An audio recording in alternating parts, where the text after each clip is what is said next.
Today we are reading chapter 10 of Blood on the River, and it starts on page 75.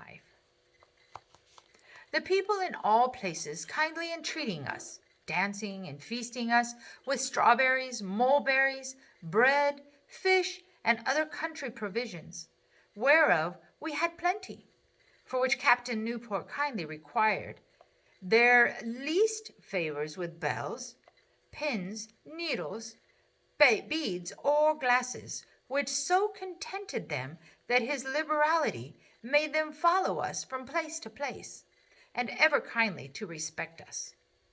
Captain John Smith, a true relation of such occurrences and accidents of note, hath appeared in Virginia. Captain Newport goes off exploring with 8 or 9 gentlemen and a dozen sailors.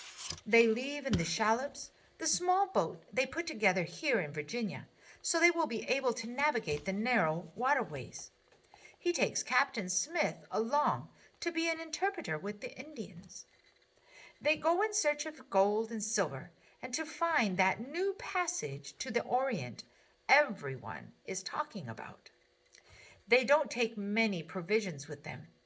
They say the last time they went exploring, each time they approached a village, the natives invited them in and fed them like kings. In Jamestown, we continued to work. We built a chapel for Reverend Hunt. We hang an old sail between 4 trees as an awning to protect us from the sun and rain, and nail a bar between 2 trees for the pulpit.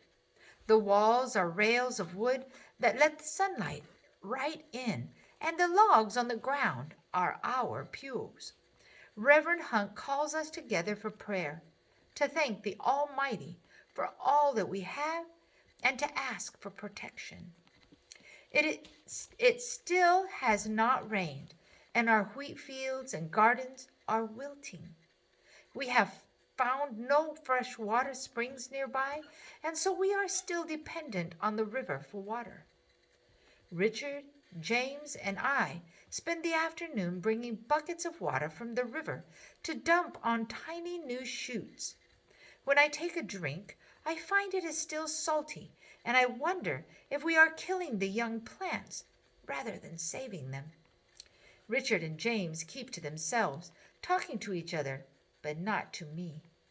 I think about what Reverend Hunt said about being kinder to James. But if they treat me as if I am not there, how can I be nicer? Maybe not yelling at them, not calling them names, not hitting them. Maybe that is enough. After supper, there is evening prayer in the new chapel. Reverend Hunt says we will have common prayer every morning and evening from now on, and 2 sermons on Sundays. By dusk, I am so tired I can hardly wait to go to bed. It is cloudy. There will be no moon tonight. I go off into the woods to relieve myself. I hear a rustling nearby and squint in the half light, but see nothing. Was it a deer? Maybe just a squirrel or a rabbit. As I walk back to camp, I hear the sound again and whip around. This time, I see a form, something dark, slip behind a tree. The hair on the back of my neck bristles.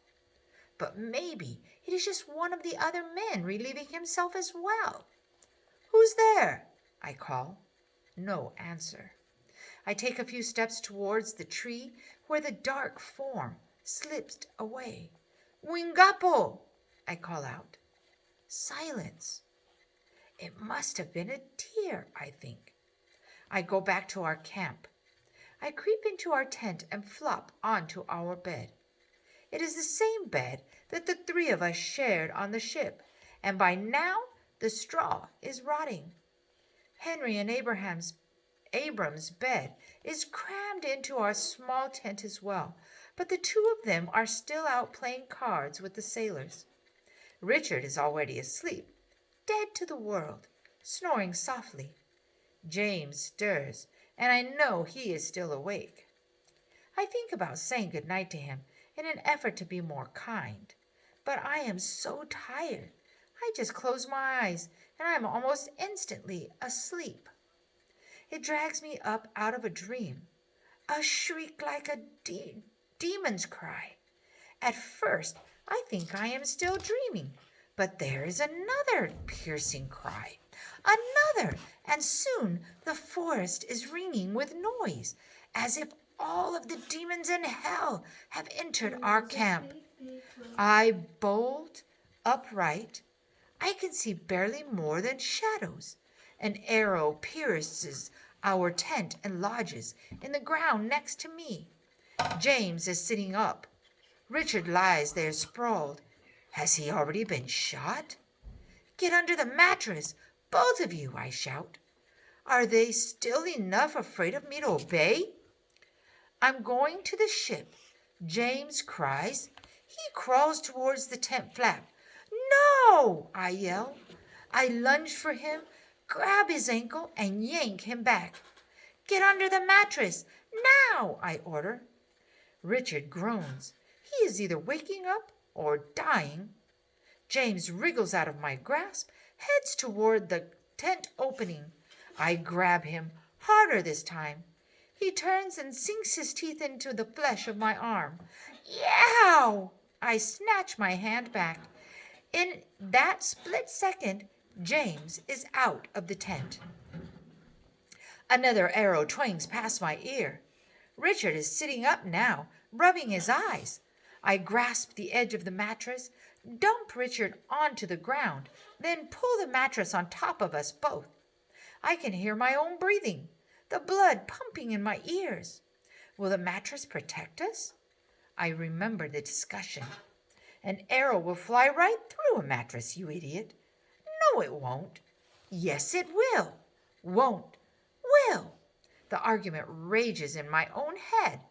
I expect any moment to feel the sharp pain of an arrow through my chest. All around us I hear footsteps, shouting, that god-awful shrieking, the twang of arrows being shot, men crying out in pain. Finally, I hear musket fire. Kill them, I think. But the twanging of arrows continues. I feel the impact as an arrow hits our mattress. I feel no pain.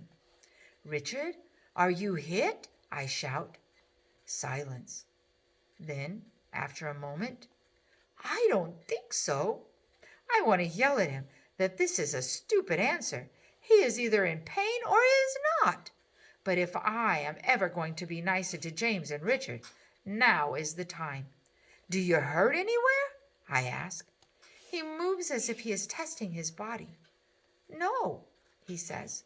Suddenly, there is a great boom.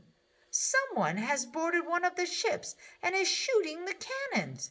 I hear a crackling and a crash, the cannonball hitting a tree. Then I hear the pounding of bare feet in retreat. Soon, all is quiet. If someone made it to the ship safely, James could be there as well, I think.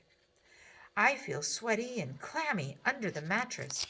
I think we can come out now, I say to Richard. We both leave the mattress, heave the mattress off of us. Outside, men come around with the torches, calling out, Who is wounded? Who's shot? We crawl out of the tent and find Abram lying there, an arrow in his side. I was just coming to bed, he says, in a weak voice. I guess I didn't quite make it. Here, I call out, a man is wounded here. 2 men come and lift Abram. He groans. We'll get you to the doctor, they say. James, he went to the ships, I tell Richard. We make our way down toward the riverbank where our ships are moored. Along the way, we step over arrows lying everywhere on the ground. Captain Gosnell comes walking up from the river. I realize he must be the one who fired the cannon. He is carrying something draped over his outstretched arms. In the gloom of the cloudy night, I can't see what it is. I hear running footsteps behind us. Captain, a man calls out, There are 17 wounded, no one dead.